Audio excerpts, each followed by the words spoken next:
quero te louvar, te agradecer, Senhor, pela tua presença aqui neste lugar. Obrigado, Pai, porque o Senhor é um Deus maravilhoso, um Deus zeloso, e eu sei, Pai, que através da palavra virá, ó Deus, algo que vem direto do Senhor.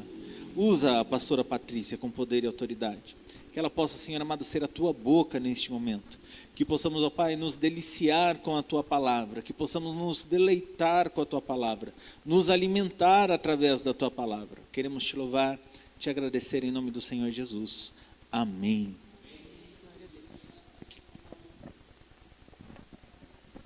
A graça e paz, amada igreja.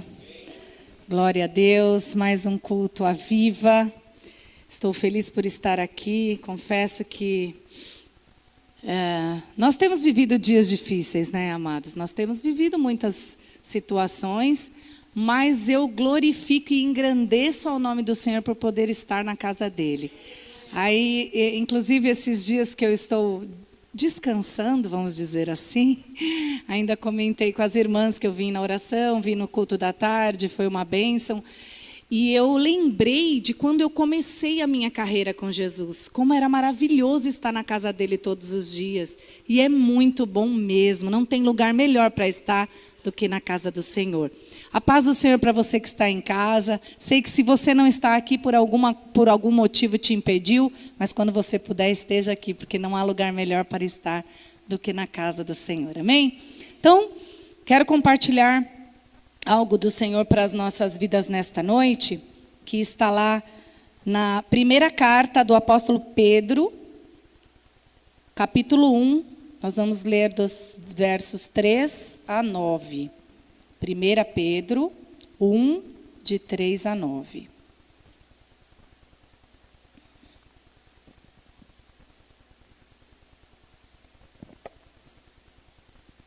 Amém? Todos encontraram?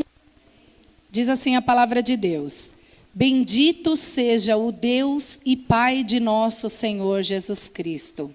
Conforme a sua grande misericórdia, Ele nos regenerou para uma esperança viva, por meio da ressurreição de Cristo dentre os mortos, para uma herança que jamais poderá perecer, macular-se ou perder o seu valor.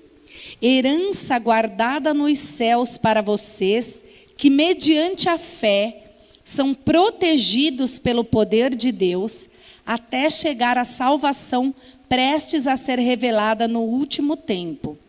Nisso vocês exultam, ainda que agora, por um pouco de tempo, devam ser entristecidos por todo tipo de provação. Assim, acontece para que fique comprovado que a fé que vocês têm, muito mais valiosa do que o ouro que perece, mesmo refinado pelo fogo, é genuína e resultará em louvor, glória e honra quando Jesus Cristo for revelado. Mesmo não o tendo visto, vocês o amam. E apesar de não o verem agora, creem nele e exultam com alegria indizível e gloriosa, pois vocês estão alcançando o alvo da sua fé, a salvação das suas almas. Amém? Podemos assentar. Que carta maravilhosa que Pedro escreveu. O tema dessa minha mensagem é a fé genuína, a fé verdadeira, essa que nós acabamos de ler. Eu costumo bastante falar de Paulo, inclusive já falei algumas vezes aqui, que eu admiro muito o apóstolo Paulo, creio que ele é um dos maiores apóstolos, porque ele não teve com Jesus pessoalmente, teve sim uma experiência com Jesus, mas ele não teve pessoalmente, ele não caminhou com Jesus lado a lado fisicamente. E ele foi o maior exemplo de fé em Jesus Cristo, né? Com todas as cartas que ele escreveu, com todos os ensinamentos e tudo que ele viveu. A vida dele foi um exemplo de fé. Mas no sábado, quando nós estávamos aqui no culto Fire, que foi sobrenatural, todos que estavam aqui puderam presenciar um momento glorioso na presença do Senhor, o pastor Beto começou a pregar e ele falou de Pedro. Imediatamente o Senhor já ministrou algo no meu coração. E é sobre isso que eu quero falar para as nossas vidas nesta noite. Pedro, queridos, como a gente até ouviu aqui no sábado, era um discípulo cheio de defeitos como nós. Eram muitas as características de Pedro que o levavam a ser uma pessoa bastante difícil de lidar. Mas nós também vemos que Jesus não escolheu ninguém um parecido com o outro. Cada um tinha o seu jeitinho, como nós, como igreja de Jesus, temos a nossa particularidade, o nosso valor especial, independente de como Jesus nos vê. E Pedro andou com Jesus por 3 anos, mas ele não se converteu totalmente nesse período. Pedro, ele negou a Jesus 3 vezes. Pedro não estava com Jesus quando Jesus mais precisou. Para carregar a cruz foi um sirineu que ajudou Jesus. Ele não estava lá no Gólgota enquanto Jesus estava sendo pregado na cruz. Ele quis voltar para a vida velha, a pescaria que ele tinha antigamente, porque Jesus morreu, não sei o que fazer da minha vida. Então nós vemos aqui um Pedro que não se converteu totalmente enquanto ele estava face a face com Jesus. Mas então nós vemos no livro de Atos, que foi aquilo que nós ouvimos aqui no sábado, que Pedro recebe o poder e autoridade quando ele é revestido pelo Espírito Santo de Deus, e naquele momento ele inicia a sua carreira de fé genuína em Jesus Cristo. Amém? E anda. Então nós vemos assim que ele estava realmente muito inspirado e cheio do Espírito Santo. E ele escreve essas cartas de amor a todos aqueles que ele chama de santos, eleitos de Deus.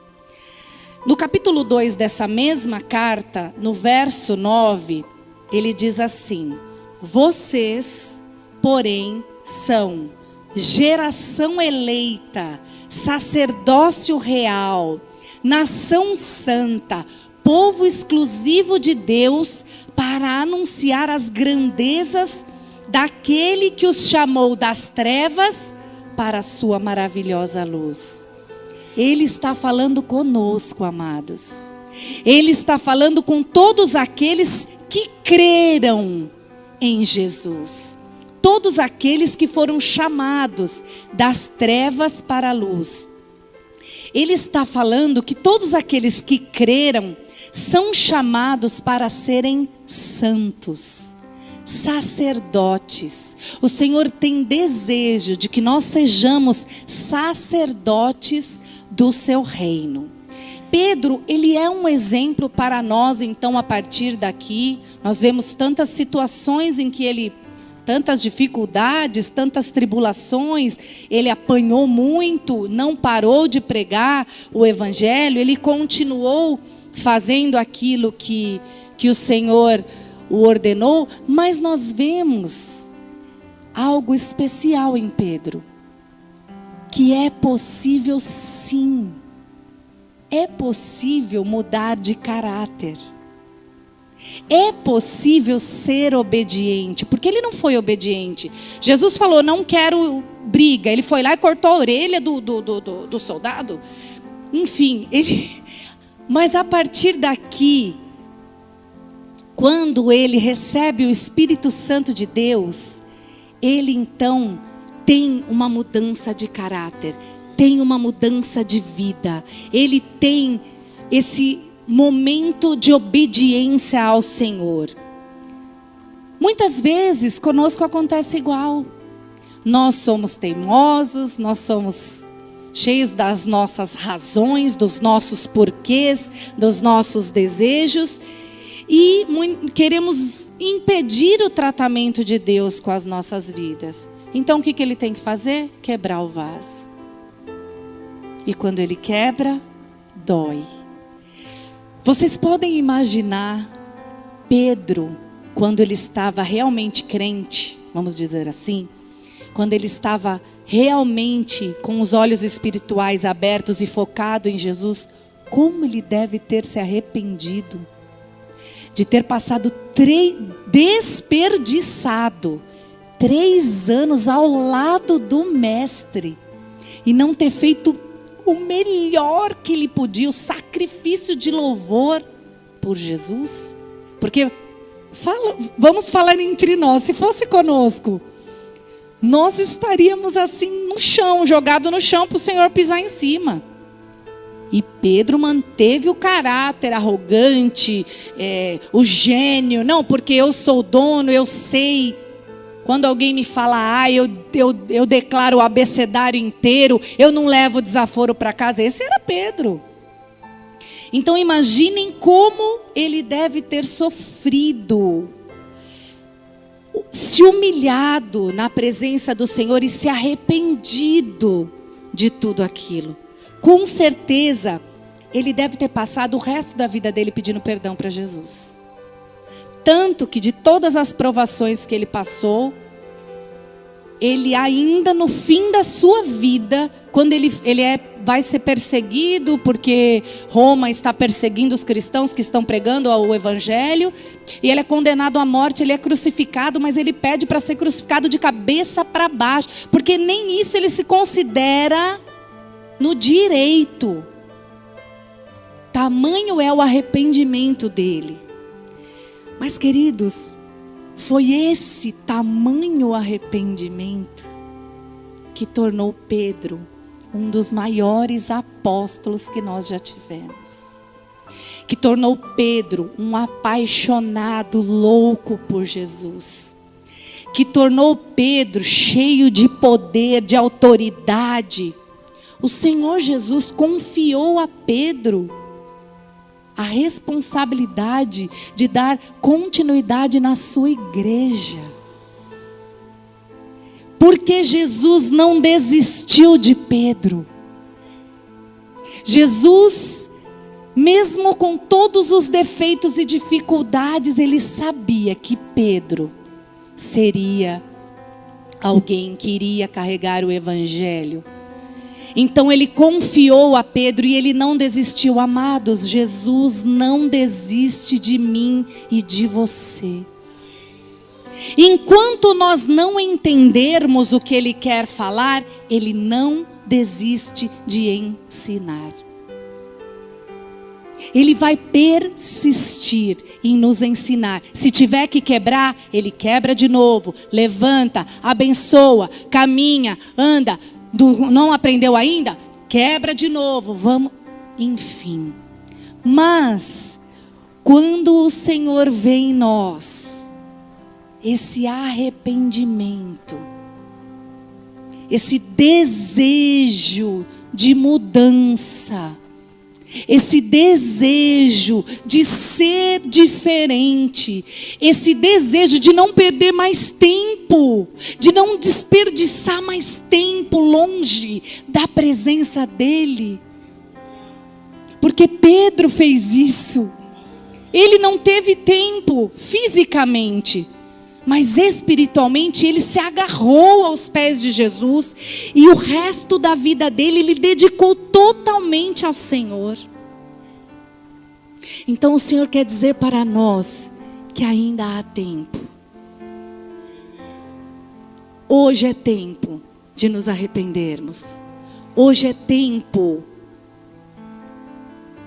de fazer diferente, porque Pedro, essa era a missão dele.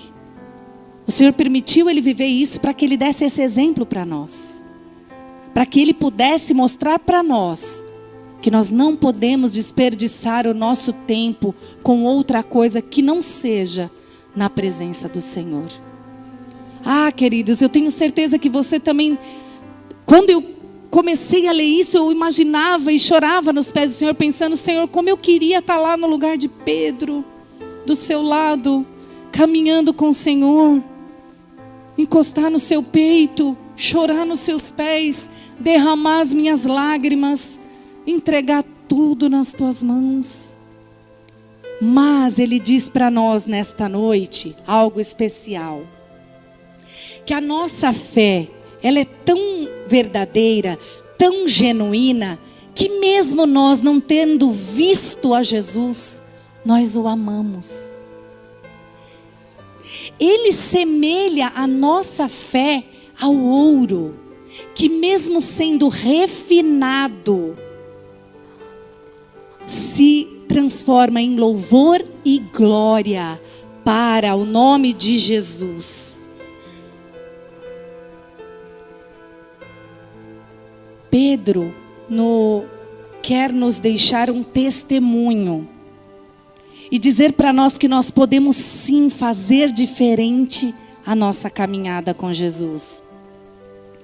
Ele deixa para nós um legado, óbvio, de todo o poder e autoridade, de amor ao Senhor. O testemunho dele é algo maravilhoso para as nossas vidas. É o que ele veio fazer para deixar era a missão dele, mostrar para nós como nós podemos fazer.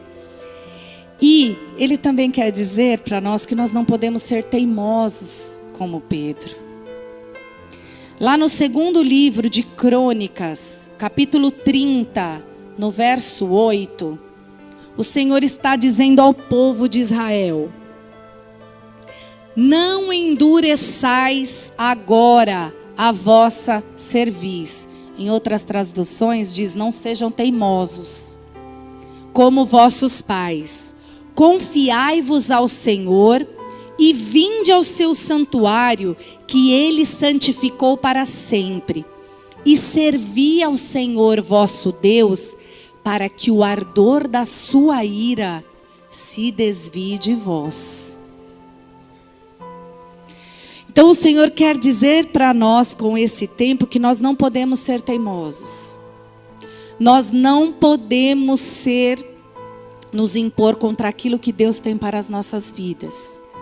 Se nós cremos que Ele tem o melhor para as nossas vidas, nós precisamos viver o melhor de Deus, que nem sempre é um conto de fadas como a gente imagina. É melhor obedecer do que sacrificar, como diz lá o primeiro livro do profeta Samuel 15, 22. Pedro quer nos ajudar a entender que a nossa fé tem poder para cumprir o que Deus planejou para nós. Se nós cremos, se nós tivermos fé, a nossa fé nos protege pelo poder de Deus, como nós lemos aqui na carta de Pedro. Então nós, quando cremos e obedecemos, o Senhor nos guarda. Vamos passar por tribulações? Sim. Mas a nossa fé em Cristo Jesus nos protege, nos dá coragem, nos dá forças para continuar lutando. Essa comparação de Pedro é maravilhosa. E ele fala nesse final, depois que fala do fogo, ele diz que resultará em louvor e honra e glória quando Cristo for revelado. Ou seja, ele está falando do dia em que o Senhor vem nos buscar. A nossa fé nos fará ouvir a trombeta. A nossa fé nos dará um lugar no céu. A nossa fé move o coração de Deus e quebra e desata os nós e muda situações e sentenças. A nossa fé nos faz mais parecidos com Jesus. Pedro, nessa carta, vai encerrar essa carta nos versos 13 a 16, a primeira carta de Pedro, capítulo 1, versos 13 a 16. Ele vai dizer assim: portanto, estejam com a mente preparada, prontos para agir. Estejam alertas e ponham toda a esperança na graça que será dada a vocês quando Jesus Cristo for revelado. como filhos obedientes, não se deixem amoldar pelos maus desejos de outrora, quando viviam na ignorância.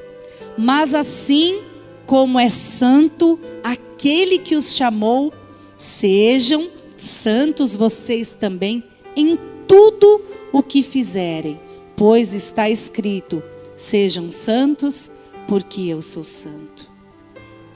O que mais me chama a atenção é que ele nos inspira a viver desta maneira porque temos fé.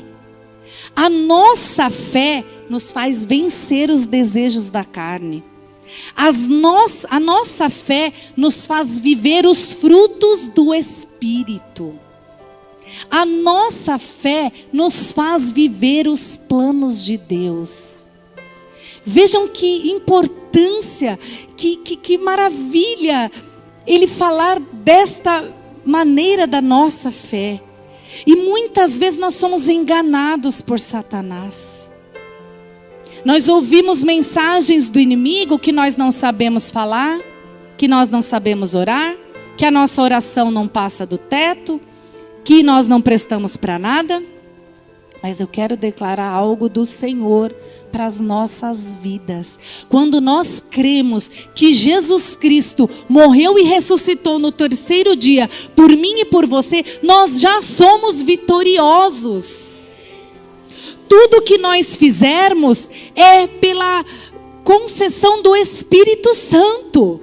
Abra sua boca, ore pelo seu irmão, sim. Ore pelo enfermo, clame. Não importa quando, como, nem de que maneira ele vai fazer. O que importa é que a nossa fé move o coração de Deus. A nossa fé pode muitas coisas. Jesus fala também que se nós tivermos fé como um grão de mostarda, que é o menor dos grãos de semente, nós diremos ao monte: saia daqui e vá para o mar, e o monte vai. Então o Senhor quer dizer para nós nesta noite que a nossa fé aqui na terra é que vai trilhar o nosso caminho lá no céu, para o céu. É a nossa fé que nos vai fazer chegar até o céu. É a nossa fé que vai marcar a nossa história nessa terra. É a fé que Pedro teve, mesmo depois de ter vivido com Jesus, que nós vimos aqui, que ele deixou para nós.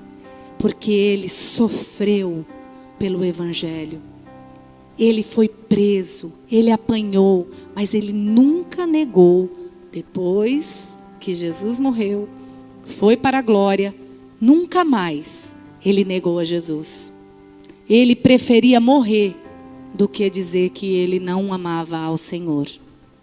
Então ele vem dizer para nós também, através do Senhor, que sem fé é impossível agradar a Deus, como está lá em Hebreus 11:6.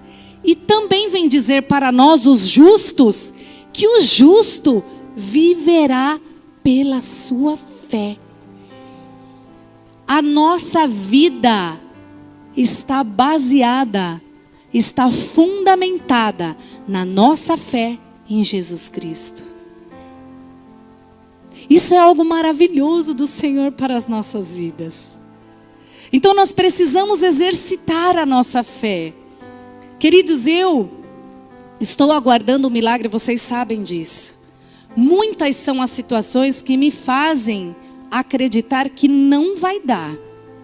Mas eu quero dizer uma coisa para vocês. Até o meu último suspiro, eu vou acreditar que o Senhor vai fazer um milagre no meu ventre. Essa é a fé que eu tenho. Se vai mesmo acontecer, eu não sei. Porque quem sabe o melhor para mim é o Senhor. Eu já recebi essa promessa e eu creio que Ele é o Deus do impossível pode. Mas o que eu quero dizer para vocês aqui não é se vai acontecer. Eu creio. A fé é o que agrada o coração de Deus. A nossa fé, a maneira que nós cremos, é o que move, é o que agrada, é o que muda a situação. Então nós precisamos sim, nós precisamos exercitar a nossa fé. Não importa, sabe? Às vezes a gente fica com vergonha de acreditar. Ah, mas isso aqui é tão pequeno, isso é um detalhe. O Senhor não vai estar nisso, Ele está sim. O Senhor está em cada detalhe. Nós ouvimos o irmão Alessandro falar que ele perdeu a aliança e para ele era pequeno. Ele ficou até com vergonha de orar. Não, não importa se você perdeu uma agulha e você tiver fé, você pede para o Senhor. Ele nunca disse aqui na Bíblia para mim e para você assim: olha, você só ora para mim com coisa importante, tá? Não venha me perturbar aqui com coisinha de nada. Porque eu já orei por coisinha de nada, gente. Ah, eu não encontrei uma roupa que eu queria no meu guarda-roupa. Eu orei, Senhor, como assim? Estava aqui. Não interessa, não importa. O que o Senhor vê em nós é a nossa fé. Esse é o tema da minha mensagem. A fé genuína. A fé genuína, essa fé verdadeira, que Pedro assemelha ao ouro. Que mesmo ele passando pelo fogo, ele ainda vai louvar e dar honras ao nome do Senhor. É a nossa fé que nos ajuda a continuar caminhando. É a nossa fé que todos os dias faz com que a gente levante da cama e creia que o Senhor está olhando por nós, está cuidando de tudo, está guardando a nossa casa, os nossos filhos. É a nossa fé que nos faz crer que nós teremos os nossos amados juntamente conosco, caminhando para o céu. É a nossa fé que faz com que nós entendamos que tudo o que nós estamos fazendo aqui é porque o Senhor Jesus morreu e ressuscitou no terceiro dia para nos salvar. Como crer em algo assim? Só tendo muita fé. Como estar aqui adorando ao Senhor se nós nem andamos pessoalmente com Ele? Só tendo muita fé. E eu creio que nós temos muito mais fé do que aqueles que andaram lá com eles. Porque a gente não está vendo, a gente não tem Ele para abraçar, para pegar, para o pau. A gente está crendo no invisível. E isso é símbolo de fé. Isso é sinônimo de fé. Então eu quero que você saia daqui nesta noite como eu, com a sua fé renovada. E mais, lembrando que o Senhor está dizendo para mim e para você: eu me importo sim com a sua fé. A sua fé é importante para mim. A sua fé faz com que eu abra os céus sobre você. A sua fé faz com que os enfermos sejam curados. A sua fé faz com que os coxos se levantem e andem. A sua fé faz o Deus do impossível agir. E quando Ele age, ninguém pode impedir. Amém?